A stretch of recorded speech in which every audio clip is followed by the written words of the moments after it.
Movie में हमें दिखाया गया है कि एक लड़की जो कुरियर का काम करती है वो कुरियर करने गई और वहां से कैसे एक आदमी को बचाकर उसे सेफ जगह पहुंचाया। मूवी की शुरुआत में हमें दिखाया जाता है न्यूयॉर्क सिटी के चर्च को, जहां एक आदमी जो मूवी में विलन है उसका नाम मिनिक्स है, वो अपनी बेटी के साथ बैठा है। तभी बाहर पुलिस आती है उसे पकड़ने के लिए। तो मिनिक्स अपनी बेटी को कहता है वो बहुत जल्दी बाहर आ जाएगा। फिर पुलिस उसे लेकर चली जाती है। नेक्स्ट सीन में हमें दिखाया जाता है लंदन शहर, जहाँ एक लड़की बाइक पर जा रही है और उसे फोन पे वापस आने को कहा गया है और फिर वो वापस चली जाती है। मूवी में मिनिक्स ने एक आदमी को गोली मार दी थी। उसे एक आदमी जिसका नाम निक है उसने देख लिया था। अब वो ही एक आई विटनेस था जो मिनिक्स को सजा दिला सकता है। उधर मिनिक्स अपने घर में आ चुका है, वो पुलिस की निगरानी में है, वो अपने ही घर में कैद हो चुका है। वहाँ पे उसकी बेटी उसे बताती है कि निक गवाही नहीं देगा, उसने पूरा मामला सेट कर दिया है और उसने पुलिस वालों को खरीद लिया है और वो उसे वहीं मार देंगे और गवाही नहीं होगी। अब फेडरल डिस्ट्रिक्ट कोर्ट दिखाया जाता है जहाँ मिनिक्स का केस चल रहा है और विटनेस की गवाही होगी और मिनिक्स को सजा हो जाएगी। सभी विटनेस की गवाही का इंतजार कर रहे होते हैं। अब कुछ पुलिस वाले निक को लेकर जा रहे होते हैं। उसमें एक लड़की सीमंस नाम की होती है जो मिनिक्स के लिए काम करती है। वो निक को डराती है और उसे कहती है कि मिनिक्स बहुत ही डेंजरस आदमी है, वो कुछ भी कर सकता है, क्राइम ही उसका काम है, मैं तुम्हें उससे सेफ रखूंगी। और फिर वो एक रूम में चले जाते हैं और सीमंस बताती है कि ये बहुत ही सेफ है, यहाँ कोई भी खतरा नहीं है। उधर कोर्ट में भी लाइव गवाही का इंतजार कर रहे होते हैं। अब सीमंस बताती है कि पैकेज आने वाला है, उसके आते ही गवाही शुरू हो जाएगी। अब मिनिक्स एक आदमी फोन करके बताता है कि पैकेज निकल गया है, कोरियर गर्ल पैकेज लेकर आ रही है। अब कोरियर गर्ल रूम में आ जाती है, उसे अच्छी तरह से चेक किया जाता है, उसकी अच्छी तरह से तलाशी ली जाती है और उससे पैकेज ले लिया जाता है जिसमें लाइव होने का सामान होता है, जिससे निक की गवाही होगी और कोर्ट में लाइव चलेगी और उसकी भी स्कैन कर ली जाती है। सब कुछ ठीक होता है। अब निक बाथरूम में चला जाता है और कोरियर गर्ल को अलग रूम में ले जाकर सीमंस अच्छी तरह से चेक करती है और फिर उसका आईडी पूछती है। कोरियर कहती है कि उसका काम था पैकेज पहुंचाना और पहुंचा दिया, उसके अलावा उसके पास कोई आईडी नहीं है। उधर एक व्यक्ति पैकेज को ऑन करता है, जैसे ही ऑन होता है रूम में साइनाइड फैल जाता है, सभी मारे जाते हैं। निक बाथरूम में होता है। उधर सीमंस कोरियर गर्ल पर एक गोली चला देती है और मास्क पहनकर निकलने लगती है तो कोरियर गर्ल उठकर उसे मास्क छीन लेती है और बाहर चली जाती है। उसको गोली नहीं लगती, उसने बुलेट प्रूफ जैकेट पहनी होती है।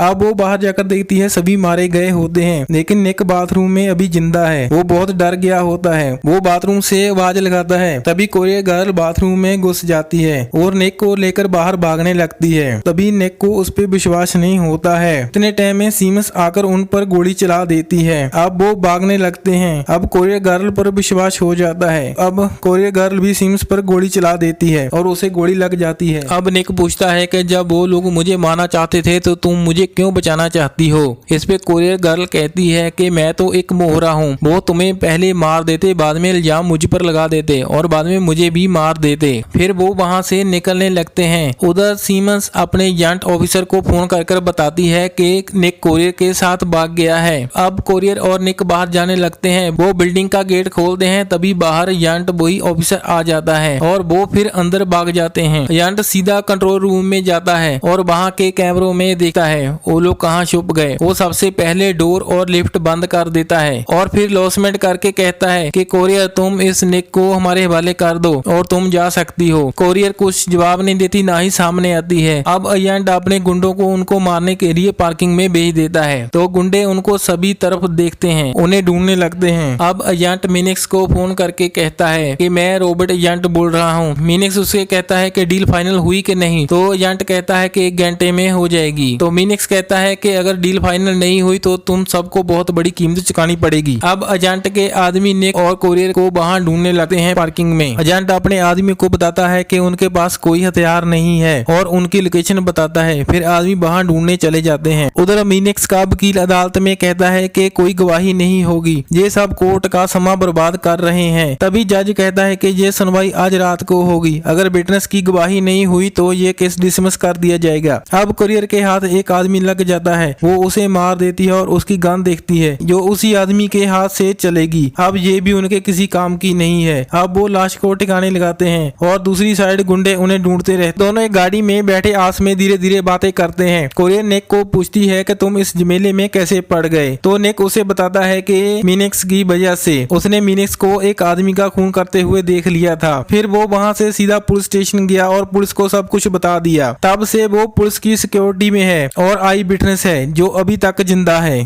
फिर कोरियर वो गाड़ी स्टार्ट कर लेती है और भागने लगती है। तभी गुंडे उन पर गोलियां चलाने लगते हैं और सफल रहते हैं। फिर कोरियर एक लाइटर की मदद से गाड़ी में पेट्रोल से आग लगा देती है और एक आदमी और मारा जाता है। अब एजेंट उन्हें कैमरा में दिखता है और उनकी लोकेशन बताता है और फिर वो दोनों एक रूम में घुस जाते हैं। वहाँ निक कोरियर से पूछता है कि तुमने अभी तक मुझे बचाकर रखा है, तुम कौन हो? तुम एक कोरियर वाली नहीं हो, बताओ तुम कौन हो? तो कोरियर उसे बताती है कि वो और उसका भाई पहले आर्मी में थे और सीरिया में एक मिशन पे थे जहां उसने अपने भाई को खो दिया और वो अकेली रह गई। अब वो जहां आकर कोरियर का काम कर रही है तभी गुंडे आ जाते हैं। वो गोली चलाने लगते हैं। जब तक वो अंदर आकर उन्हें मारते तब तक वो एक वेंटिलेशन से भाग जाते हैं। फिर वो भागकर बिल्डिंग की छत पर चढ़ जाते हैं। वहाँ दूसरी बिल्डिंग पर पहले से ही घात लगाकर बैठे एक स्नाइपर उन पर गोली चलाता है और गोली निक को लगती है। कोरियर ने निक को बुलेट प्रूफ जैकेट पहनाई होती है पर बुलेट 51 कैलिबर की होने के कारण उसे लग जाती है और वो गोलियों के बीच से बचकर भागते हैं। अब फिर मिनेक्स एजेंट को फोन करके पूछता है कि जश्न मनाने का टाइम हो गया है। तो एजेंट कहता है कि सर जल्द ही आपका काम हो जाएगा। अब एजेंट को भी डर लग रहा है कि कोरियर कोई मामूली नहीं है। फिर एजेंट कोरियर को डराता है। वो कहता है कि मुझे पता है कि निक को गोली लगी है, वो जल्द ही मर जाएगा, तुम इसे हमारे हवाले कर दो और घर जाओ। तो कोरियर कहती है कि आज तुम सब मारे जाओगे, मैं आज तुम में से किसी को घर नहीं जाने दूंगी। अब वो दोनों इलेक्ट्रिक रूम में घुस जाते हैं और सभी लाइट्स बंद कर देते हैं। अब कोरियर अंधेरे का फायदा उठाती है, वो गुंडों को मारने लगती है। वो एक एक करके सबको मार देती है। उधर मिनेक्स की बेटी ड्रिंक बनाती है और मिनेक्स आ जाता है। वो उस पर चिल्लाता है। वो टेंशन में होता है। वो उसे कहता है कि अभी कुछ भी फाइनल नहीं हुआ है, तुम अपने रूम में जाओ और ड्रिंक बनाना बंद करो। अब उधर एजेंट को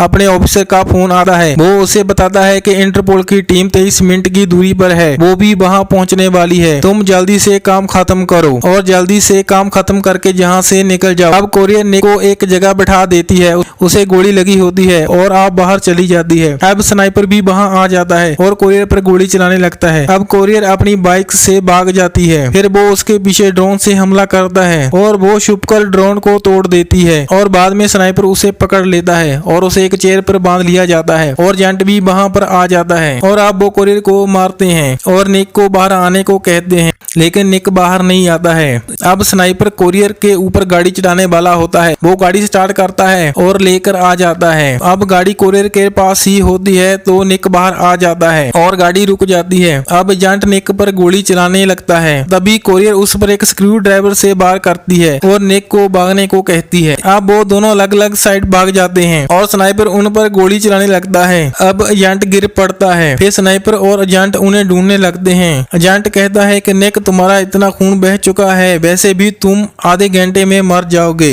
तभी निक चाकू निकालता है और एजेंट के पेट में मार देता है और भागने लगता है। तभी एजेंट उस पर गोली चलाता है, लेकिन उसकी किस्मत अच्छी थी, उसे गोली नहीं लगती, वो भाग जाता है। उधर कोरियर और स्नाइपर भी एक दूसरे पर गोली चलाते हैं और दोनों की गोलियां खत्म हो जाती हैं। फिर वो हाथों से फाइट करते हैं। कोरियर उसे मार देती है। अब उधर एजेंट निक को पकड़ लेता है और उसे गोली मारने ही वाला होता है। तभी कोरियर पहुंच जाती है। वो उसको बिल्डिंग से नीचे फेंक देती है। अब एजेंट भी मारा जाता है। उधर मिनेक्स को पुलिस पकड़ लेती है और बताती है कि निक अभी जिंदा है। अब निक को दिखाया जाता है कि वो हॉस्पिटल में है। एक पुलिस वाला उसे मिलने आता है और वो कोरियर के बारे में पूछता है। वो कोरियर का नाम पूछता है, लेकिन निक उसे बताता है कि उसे उसके बारे में कुछ नहीं पता है, उसका नाम भी नहीं पता है। फिर वो पुलिस वाला बाहर जाता है और फोन पे बात करता है। तो फोन पे उसे निक को मारने के लिए कहा जाता है। अब वो फिर अंदर आता है दोबारा निक को मारने के लिए। जब वो रूम में देखता है तो बेड खाली है। तो पीछे से निक और कोरियर उस पे पिस्तौल तान लेते हैं। इस तरह से फिल्म का डी एंड हो जाता है।